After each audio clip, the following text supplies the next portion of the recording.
తెలియజేస్తూ అందరికీ తెలియజేస్తున్నటువంటి వారు కూడా ఈ జాతీయ క్రీడా దినోత్సవం తరఫున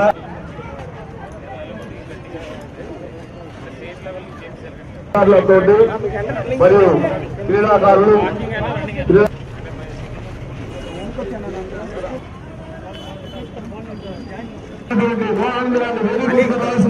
పంపిస్తాను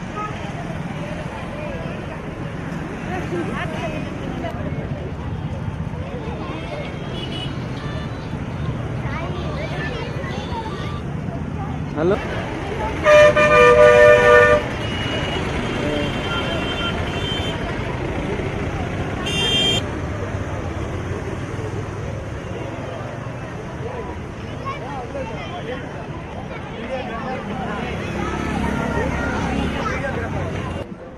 యాడ వెనక కెమెరాలు పెట్టుంటే యాడ కామని వచ్చి దూరేది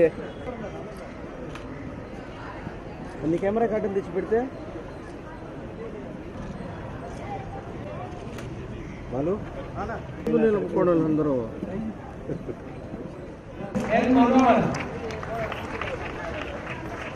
అన్న వెనక్కి రాని మొబైల్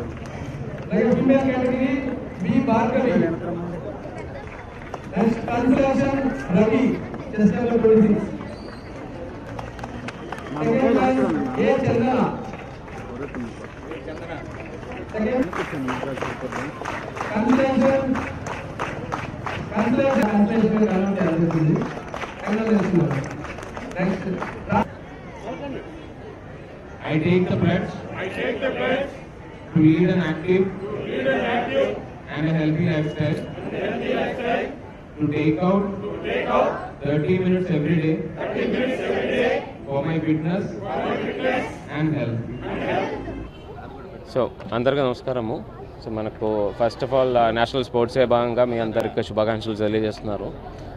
అదేవిధంగా జిల్లాలో వివిధ స్థాయిలో కాలేజెస్లో స్కూల్స్లో కూడా నేషనల్ స్పోర్ట్స్కి చాలా బాగా ఫెస్టివల్ కింద చేసుకోవాలని చెప్పి ఆదేశాలు అయితే ఇవ్వడం జరిగింది. అన్ని చోట్ల కూడా ఇలాంటి ప్రోగ్రాంలు అయితే జరుపుతున్నాము. అదేవిధంగా ఈ నేషనల్ స్పోర్ట్స్ డే భాగంగా మీ అందరికీ తెలియజేయాలని అనుకున్నది ఏంటంటే మనకు దగ్గరే మన జిల్లా స్థాయిలోనే హెడ్ క్వార్టర్ పక్కనే వెంకటాచలం మండలాల్లో మనకు ఒక కొత్త స్టేడియం అయితే ఆల్మోస్ట్ కంప్లీట్ చేసుకొని ఇనాగ్రేషన్ స్థాయిలో ఉన్నాము. వెంటనే ఇంకొక నెల లోపలని కానీ మన స్పోర్ట్స్ అథారిటీ ఆఫ్ ఆంధ్రప్రదేశ్ కానీ సాయి వాళ్ళతో కూడా మాట్లాడుకొని లోకల్ నాయకులది కూడా టైంలన్నీ చూసుకున్న తర్వాత మనం ఖచ్చితంగా ఇది ఇనాగ్రేట్ చేయడం అయితే ఈ యొక్క అది ముందుకు తీసుకెళ్లడం అయితే అవుతాయి. అదేవిధంగా ఇంతకు ముందు కూడా చాలా వరకు క్రీడా వికాస్ కేంద్రాలని చెప్పి జిల్లా స్థాయిలో వివిధ దశలో ప్రారంభం చేసుకొని కన్స్ట్రక్షన్ వివిధ దశలో ఉన్నవి ఉన్నాయి. ఇవి కూడా త్వరలోనే కంప్లీట్ చేస్తామని అనుకున్నాము. అదేవిధంగా ఇంతకు ముందు మనం చూసినట్లయితే గ్రౌండ్స్ చాలా వరకు నరేగా పథకం కింద చేయడం జరిగినాయి. జిల్లాలో కూడా దానికి నరేగా పథకం ద్వారా గ్రౌండ్స్ ఎక్కడైతే గ్రామాల్లో లేవో అవన్నీ కూడా మనకు గ్రావెల్ వర్క్ కాబట్టి ఎంతవరకైనా వేజ్ ఎంప్లాయ్మెంట్ ఉంటుంది కాబట్టి ఎటువంటి ఇబ్బంది ఏమి ఉండదు. ఎక్కడైతే గ్రామ స్థాయిలో ప్రతి ఒక్క గ్రామంలో గ్రౌండ్స్ ఉన్నట్టు మన నరేగా ద్వారా కూడా ఫండ్స్ అన్ని ట్యాప్ చేసుకొని ముందుకు తీసుకెళ్తామని అనుకున్నాము. మీ అందరికీ మరి ఒక్కసారి శుభాకాంక్షలు తెలియజేసుకొని సెలవు తీసుకుంటాం. థ్యాంక్స్.